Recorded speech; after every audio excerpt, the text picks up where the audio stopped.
Hello students, this is Utkarsh Bhargav. In this lecture, I'm gonna end the chapter number 3rd of unit number 3rd of class 11th Economics, Indian Economic Development. This chapter which we were studying was inflation. I hope that many of the concepts are still fresh in your mind. और आपने, जैसा मैं हर video के and में बोलता आया हूं, regularly revision करी होगी और कंसेप्ट्स आपके माइंड में रहे होंगे। तो जो लास्ट वीडियो में हमने किया, एक बार फटाफट से उसका एक क्विक रिकैप ले लेते हैं, ताकि आपको जो हम एक्सरसाइज इस वीडियो में करने वाले हैं उसमें ज्यादा कोई प्रॉब्लम ना आए। So guys, till the last video we are done with the topic like the causes, the general causes of inflation. So the general causes would belongs to the demand side, the supply side, and the other factors. Now, demand side क्या role play करती है? Demand side comes from the consumer's hand. So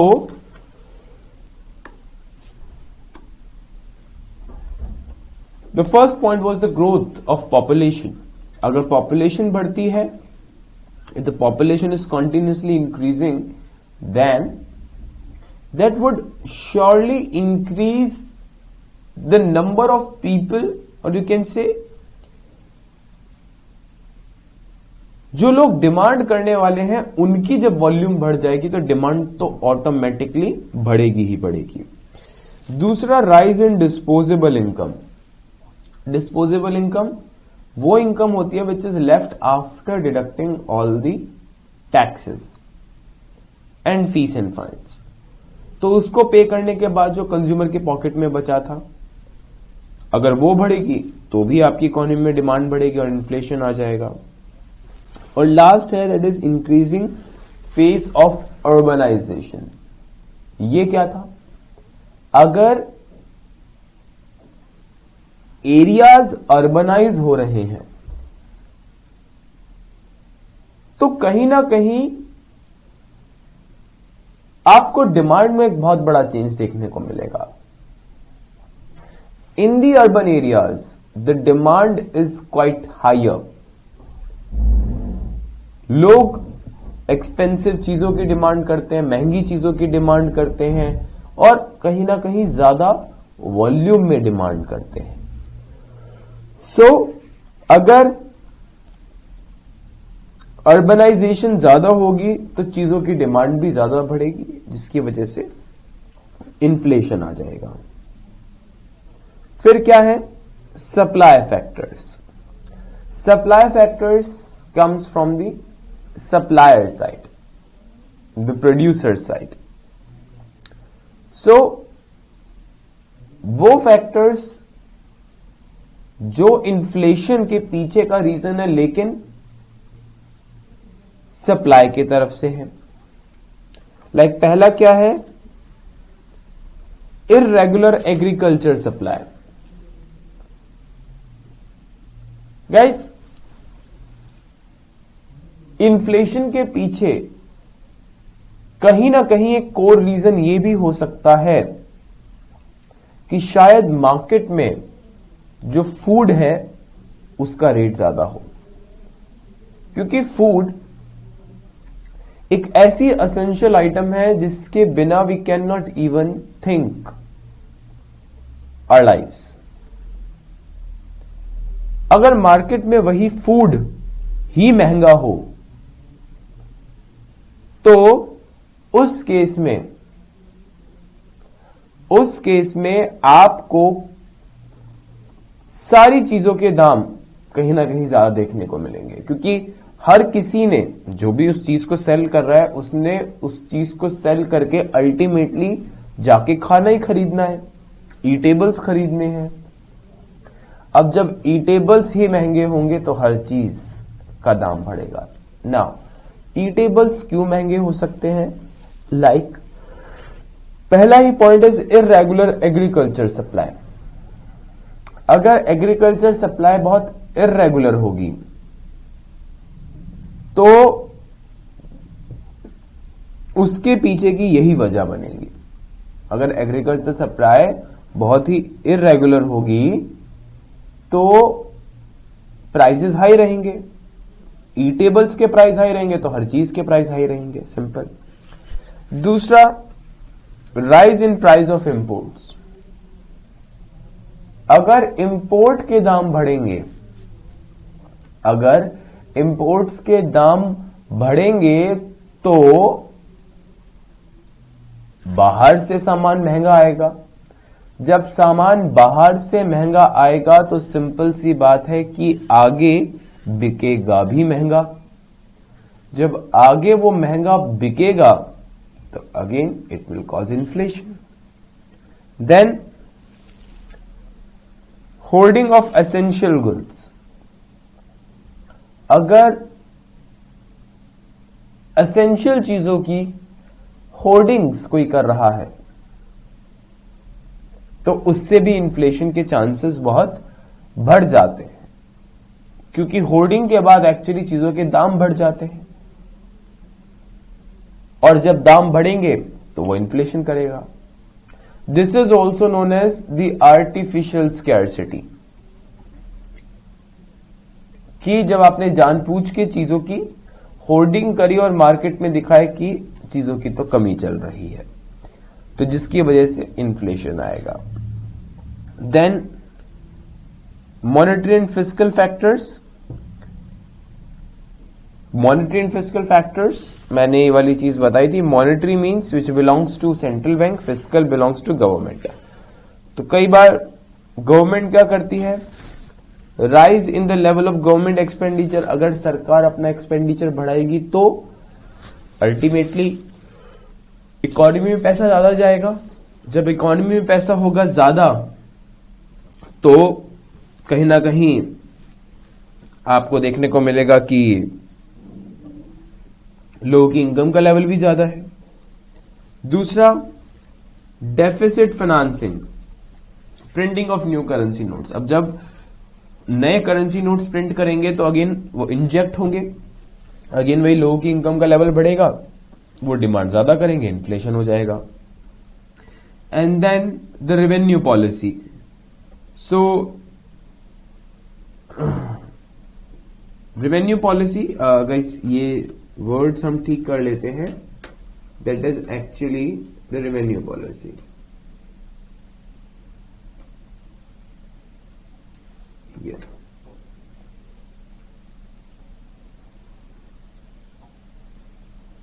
So that is the revenue policy fall in the tax rates.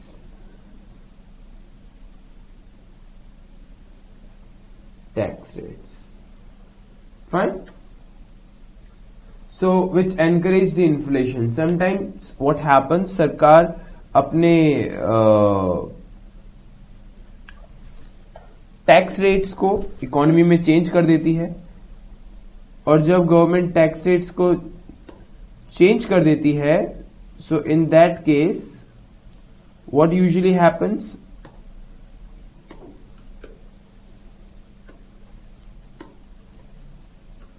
कि economy में कहीं ना कहीं inflation आ जाता है।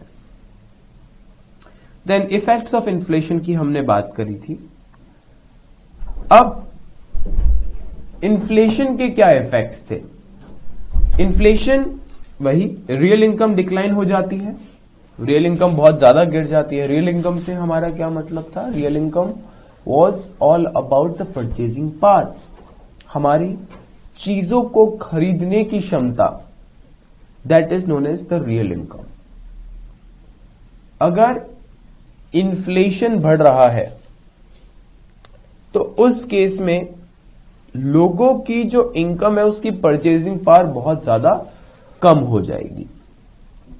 सो due to inflation purchasing power of money declines. Next was economic slowdown. आपकी economy में आपको एक स्लो डाउन देखने को मिलेगा। जब चीजें महंगी होंगी, आपके लोग यानी कि इकोनॉमी की पब्लिक वो घर का सामान परचेज नहीं करेगी, वो इंपोर्टेड गुड्स की तरफ ज्यादा जाएंगे, रिजल्ट इंपोर्ट ज्यादा होंगे, आपकी इकोनॉमी में प्रोडक्शन का लेवल गिर जाएगा क्योंकि लोग घर के बने हुए सामान को प्रेफर नहीं कर रहे हैं। अब जब उनकी डिमांड गिरेगी, आउटपुट गिरेगा, एम्प्लॉयमेंट गिरेगी, इनकम का लेवल गिरेगा, पॉवर्टी बढ़ेगी। ये सारी चीजें एक ही तरफ इशारा कर रही है कि इकोनॉमिक स्लो डाउन पक्का हो जाएगा। Then discourages net exports. क्यों नेट एक्सपोर्ट्स को ये डिस्करेज करेगा?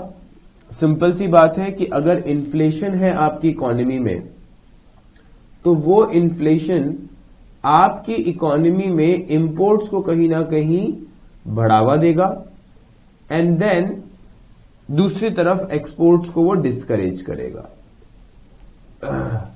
वो जब एक्सपोर्ट को डिस्करेज कर रहा है, मींस क्यों और कैसे डिस्करेज कर रहा है, वो that is very nominal thing to understand कि जब घर का सामान महंगा होगा, जब घर का सामान महंगा बना हुआ होगा तो कोई आपसे क्यों खरीदेगा सामान? तो उस केस के अंदर हमारे घर में बना हुआ सामान नहीं बिकेगा और आपकी इकोनॉमी में रहने वाले लोगों को रेस्ट ऑफ द वर्ल्ड से जहां पे भी सस्ता मिलता है वो वहां से खरीदेंगे। बड़ी नेचुरल सी बात है। तो जब लोग बाहर से सामान खरीद रहे हैं तो यानी कि इंपोर्ट्स बढ़ रहा है और जब इंपोर्ट्स बढ़ रहे हैं तो सिंपल सी बात है कि उस मोमेंट आपके एक्सपोर्ट्स भी कम हो रहे हैं। Then discourages FDI and FII. FDI और एफआईआई दोनों को डिस्करेज करता है, फॉरेन डायरेक्ट और इनडायरेक्ट इन्वेस्टमेंट। मैंने लास्ट वीडियो में भी इसके बारे में बात करी थी कि बाहर से आने वाला पैसा कंट्री में कहीं ना कहीं बहुत चीप चीजों से अट्रैक्ट होते हैं। हमें चीप लेबर मिल रहा है, हमें चीप लैंड मिल रहा है, हमें चीप सर्विसेज मिल रही है, हमें चीप लोन मिल रहा है, तो चलिए उस कंट्री में चल के बिजनेस करते हैं। होता है ये वाली चीज। अब अगर आपकी कंट्री में हो इन्फ्लेशन तो क्या बाहर से कंपनीज आएंगी? नहीं आएंगी। अब अगर मैं एक स्टार्टअप के लिए दो कंट्रीज की बात करूं, आप स्टार्टअप के लिए यूएस जा रहे हैं, दूसरा आप स्टार्टअप के लिए इंडिया आ रहे हैं, तो कहीं ना कहीं वर्ल्ड इकोनॉमी में एक इमेज है कि हाँ इंडिया में बिजनेस करना इज वेरी लिबरल, लिबर्टी है बहुत ज्यादा, and you will not find such liberty in USA. So ये इकोनॉमी टू इकोनॉमी वेरी करती है, आप किस कंट्री में जाएंगे, बट ये इस बात पे भी डिपेंड करता है कि किस कंट्री में कितना इन्फ्लेशन है, महंगाई कितनी है, आपके पास जो करेंसी उसकी परचेजिंग पावर कितनी बचती है। तो अगर महंगाई होगी तो एफडीआई और एफआईआई 100% डिस्करेज होगी। Then leads to hoarding and black marketing. Hoarding और ब्लैक मार्केटिंग को भी ये चीज कहीं ना कहीं बहुत एनकरेज करता है। और अगर इन्फ्लेशन होगा, चीजों के दाम लगातार बढ़ रहे होंगे, तो लोग उसको अपने पास जमा करके रखेंगे, होल्ड करके रखेंगे, आर्टिफिशियल स्केर्सिटी की सिचुएशन मार्केट में खड़ी कर देंगे और अल्टीमेटली ब्लैक मार्केटिंग प्रैक्टिस करेंगे। तो ये सारे इफेक्ट्स थे इन्फ्लेशन के। उसके बाद policy measures to control inflation, महंगाई को किस तरीके से कम किया जा सकता है। जैसा मैंने बताया था guys that monetary measures belongs to central bank and fiscal belongs to the government. So monetary measures क्या है कि सप्लाई ऑफ मनी, जो मार्केट में पैसे की सप्लाई है उसको कहीं ना कहीं रोका जाए। और जैसा कि मैंने आपको पहले भी बताया that supply of money is all about one thing, that one thing is what, the total stock of money held by the public. तो वो कहीं ना कहीं हमें कम करना चाहिए। अगर लोगों के हाथ में कम पैसा रहेगा, वो खर्च करेंगे कम और इन्फ्लेशन को बढ़ावा नहीं मिलेगा। दूसरा, rate of interest on borrowed funds should be raised, will discourage people to take loan. तो बोरोड फंड्स पर जो रेट ऑफ इंटरेस्ट है वो बढ़ा देना चाहिए ताकि पब्लिक डिस्करेज हो और वो लोन ना ले। Next, central bank adopt services means other policies to reduce credit supply in the market like CRR, bank rate, margin requirement etcetera. Fine. So ये सब प्रैक्टिस किया जाता है मार्केट में कि जिसकी वजह से हम कहीं ना कहीं मार्केट में जो इन्फ्लेशन का लेवल है उसे हम कंट्रोल कर सके। और मैंने गाइस आपको ये रेट्स के बारे में भी कुछ आइडिया दिया था। लाइक CRR क्या होता है? ये CRR cash reserve ratio. Cash reserve ratio is basically what कि daily basis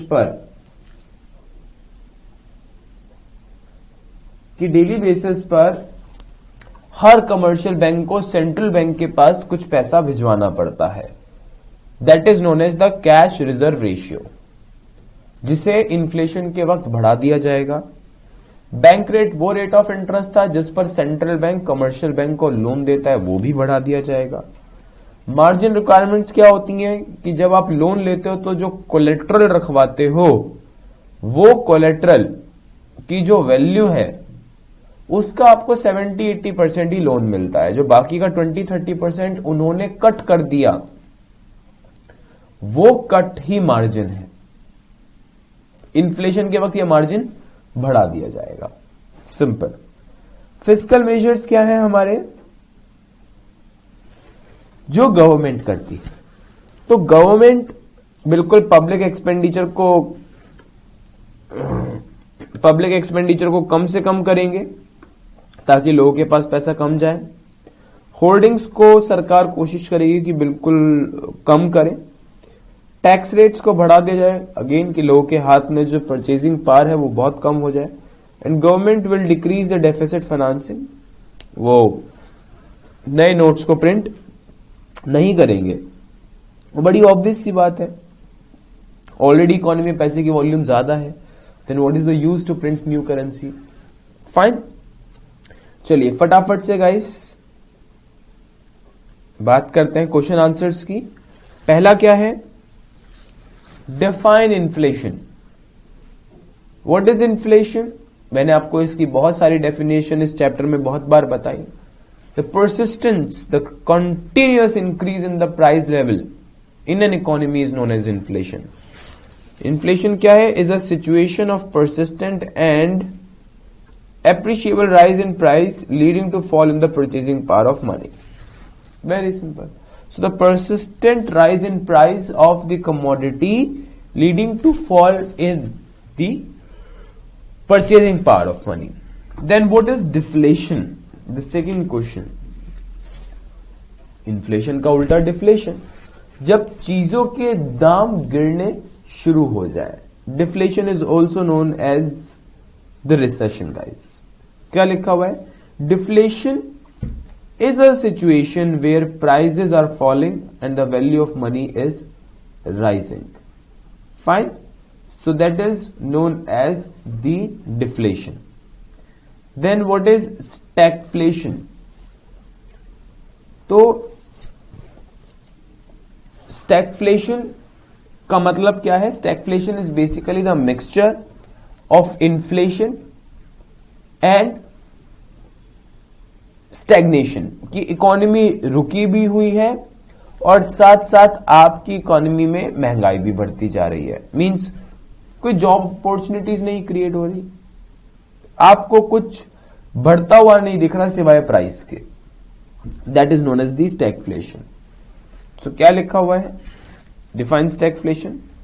stagflation means stagnation plus inflation. Stagnation का मतलब, जिन व्यूअर्स को ना पता हो, स्टैग्नेशन का मतलब होता है गाइस किसी चीज का रुका हुआ होना, जो ठहर गई है। Now it is a situation where stagnation exists with inflation in an economy. मतलब कि स्टेग्नेशन भी है और साथ में क्या एग्जिस्ट कर रहा है, inflation. Now which demand factor causes inflation? कौन सा डिमांड फैक्टर है जो इन्फ्लेशन करता है? आपने बहुत सारे डिमांड फैक्टर्स अभी पढ़े, रिवाइज भी किए हमने. तो लाइक पहला, पॉपुलेशन बढ़ रही है तो बिल्कुल इन्फ्लेशन होगा. क्यों? वही डिमांड करने वाले बढ़ रहे हैं. जब डिमांड करने वाले ज्यादा होंगे तो excess demand causes inflation, you know.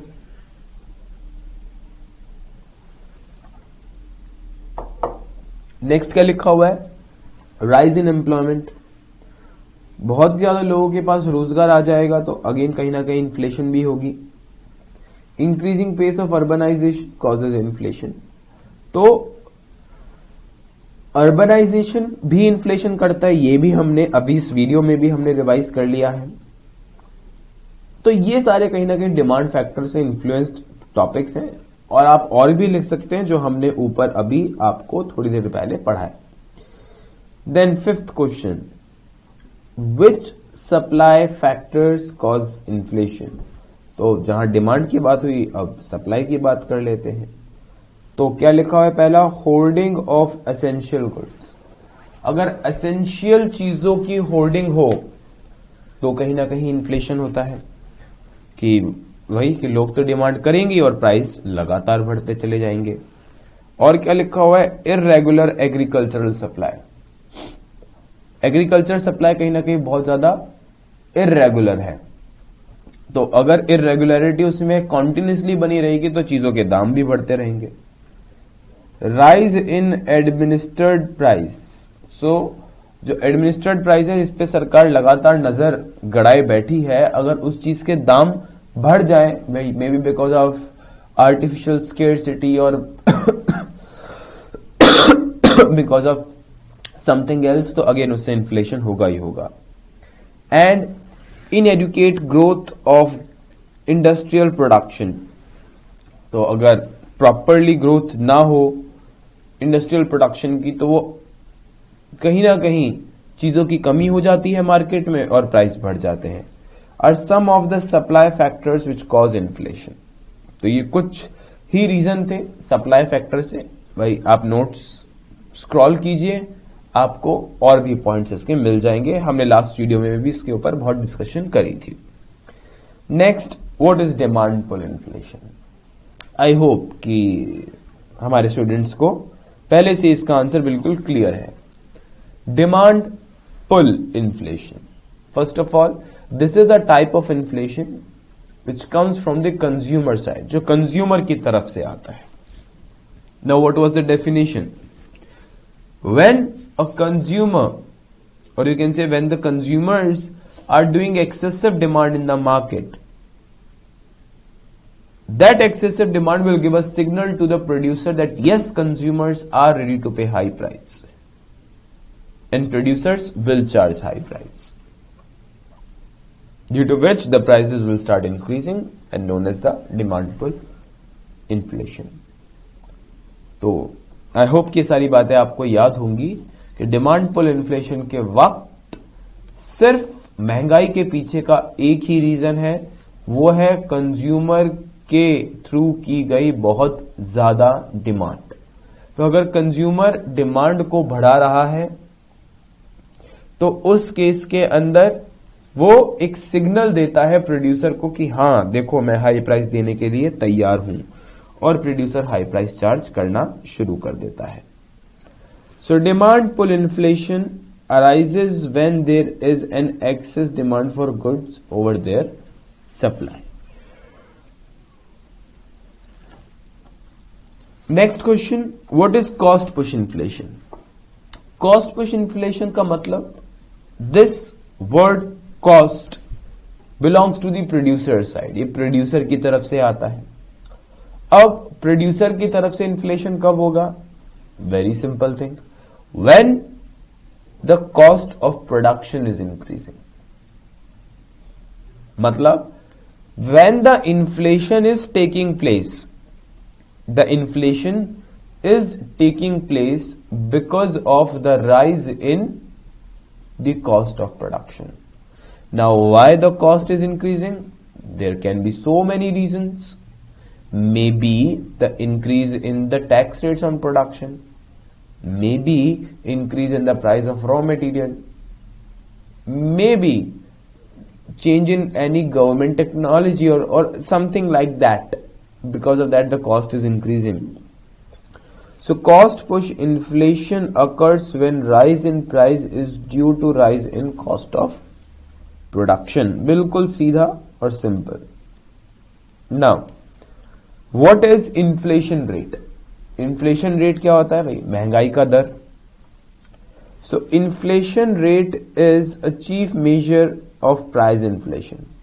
It is annualized percentage change in general price index over time. So what it captures the change in general price index over time. तो ये inflation rate कहीं ना कहीं बताता है.